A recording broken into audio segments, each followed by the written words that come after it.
Juan Pablo, bienvenido. Gracias, joven. Aquí estamos nuevamente. Gracias por la invitación. Y bueno, pues habrá que ver cómo va, cómo fue que entró la política a la etapa de la incertidumbre. Te recordará que antes del 1 de julio, pues todo estaba en que quién sería el sucesor de Calderón, si Peña Nieto, si Andrés Manuel López Obrador, y algunos todavía suponían que podría ser Josefina Vázquez Mota. A partir del día 2 de julio, cuando no quedaron contentos, como suele ocurrir con los resultados, no quedaron todos contentos, sobre todo López Obrador, bueno, pues se inició una serie de movilizaciones tendientes a demostrar una vez más él que fue víctima de un robo o de un abuso por parte de uno de sus contrincantes, en este caso de Enrique Peña Nieto, a quien señala haber recurrido a la trampa, al engaño, a la manipulación, a la malversación incluso de fondos económicos para ganarle esta ocasión. Recordemos que López Obrador también perdió por menos diferencia que ahora, cuando su contienda era con Felipe Calderón. Hoy, sin embargo, la interrogante es si será suficiente el cúmulo de impugnaciones, de pruebas, de videos, de muchos elementos de impugnación que ha presentado el Movimiento Regeneración, incluso el PAN también. El Movimiento Regeneración ha presentado más de 340 recursos de impugnación. Y bueno, estos recursos, recordemos, se van al IFE, pero el IFE los canaliza al TRIFE, y el TRIFE forma una comisión entre los consejeros, y esta comisión encargada de revisar si las impugnaciones y los elementos de impugnación que presentan los quejosos son procedentes o no. Esta comisión está integrada por 3 magistrados: Salvador Olimpo Nava Gomar, Flavio Galván Rivera y Constancio Carrasco, quienes ellos van a definir si votan por la invalidez del proceso o, pese a todas las quejas y denuncias, ¿sí? Este consejo decidirá y dará a conocer ya como TRIFE, a nombre de todo el colegiado, el de los magistrados, dará a conocer quizás, pese a todo, la victoria, y dirá quizás que la victoria de Enrique Peña Nieto es inapelable.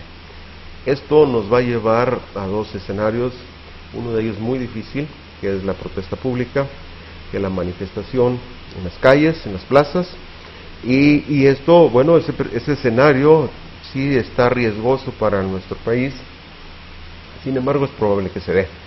El primero, si se ratifica ese escenario, de ratificarse el triunfo de Peña Nieto, el panorama no es obviamente halagador para nuestro país, sobre todo en el aspecto político y social. ¿Por qué? Pues por los posibles brotes de inconformidad que podrían acrecentarse no solo por la actitud de rebeldía de manera ya entonces más abierta de los seguidores de López Obrador, que están convencidos, según ellos, que su líder es por segunda vez víctima de un fraude, y bueno, eso lleva el objetivo a impedir, y dicen que el objetivo de impedir su ascenso por parte de los grupos fácticos es impedir que una vez en el poder, afecte y dañe sus intereses. Ese es el fondo, esa es la pugna de fondo entre los grandes intereses, entre los grupos de derecha, sobre todo, ¿sí? los poderes fácticos, que por segunda ocasión, y seguramente van a seguir insistiendo en impedir el ascenso de Andrés Manuel López Obrador a la presidencia. Este escenario habrá también que considerar que en esta ocasión, a diferencia del 2006, bueno, tiene un factor más de presión, y esto es la participación de los jóvenes, quienes ya dieron muestras de tener capacidad no solamente de convocatoria, sino también de organización. Recordemos que este fin de semana celebraron un cerco sobre las instalaciones de uno de los medios de las televisoras más importantes de este país y quizás de Latinoamérica, y ellos hicieron un cerco pues muy respetuoso, porque no violentaron absolutamente los derechos de quienes entraban o salían de la televisora, y se hicieron escuchar en medios, sobre todo en medios internacionales. Como que los medios nacionales todavía no quieren, porque como dice el dicho, ahora van ellos, mañana quizás se les revierta a ellos. Entonces por eso es que muchos medios importantes pues mejor guardan silencio y se dedican a pasar las cuestiones deportivas o las de hecho cuestiones fue ahí de rito exactamente. Desde Londres pasó unas breves tomas desde afuera de Televisa Chapultepec y Televisa San Ángel, y bueno, pues bueno, tratando de dar también la noticia. Dice que ahora ellos también son noticia, y muy importante esto que comenta de la organización también de los jóvenes y de muchos otros, bueno, los jóvenes que se consideran como apartidistas, pero también hay otras asociaciones que estaban muy identificadas con el revolucionario institucional, como el caso del SME y otros grupos que al parecer tendrían fuerza dentro del revolucionario institucional, y ahora están, bueno, también tomando protesta en este sentido. Pues también lo que ocurre es que la política así es, como han sido víctimas de algunas decisiones por parte del gobierno, en este caso de Felipe Calderón, pues ellos se fueron a la oposición. En el caso, junto al movimiento Yo Soy 132 existen más de 200 agrupaciones civiles que están acompañando a los jóvenes, y que pues lo más interesante es que estas organizaciones como la Pancho Villa, como los muy radicales que hay en Oaxaca, por ejemplo, no les han quitado la bandera a los jóvenes, y entonces estas organizaciones que tradicionalmente son muy radicales y muy violentas se han sujetado a lo que les marque la directiva del Yo Soy 132, y esto hizo que el cerco informativo fuera exitoso. Esto preocupó mucho más de lo que se podría decir, independientemente de la cantidad de personas que acompañaron o hicieron presencia en ese famoso cerco. Preocupó más a la derecha porque da señales de que el asunto no va a terminar en cuanto el TRIFE dé a conocer o ratifique el triunfo de Peña Nieto, que podremos pensar estará cerca de o antes del 5 de septiembre, porque recordemos que el día 6 entrará el Congreso en funciones y corresponde al Congreso de resolver. ¿Qué va a resolver? Bueno, las solicitudes del mismo López Obrador, quien está pidiendo que se declare o se designe a un ciudadano honrado y honesto como presidente interino. Este fue el último petardazo que les dio López Obrador.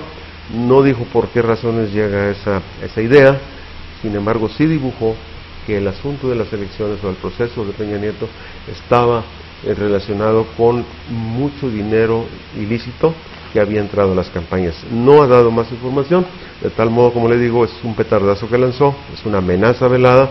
Por eso es que dijo, más vale que nos pongamos de acuerdo todos, designen a un presidente interino, y que dentro de 15 o 18 meses el Congreso convoque a un nuevo proceso. Y ahora tanto el movimiento progresista como el Partido Revolucionario Institucional, la Alianza Compromiso por México, pues ahora están en vamos a llamarle intercambio de denuncias, donde claro, denuncian lo de Monex, y por el otro lado denuncian los movimientos de López Obrador con actos de campaña anticipada de 6 años. Claro, pero eso es una nube. O sea, es la reacción, es la defensa. Dicen que la mejor defensa es el ataque, y entonces el PRI pues, es experto, además tiene buenos asesores y tiene mucha experiencia, y ellos saben que cuando viene un ataque lo que conviene es inmediatamente responder con otro.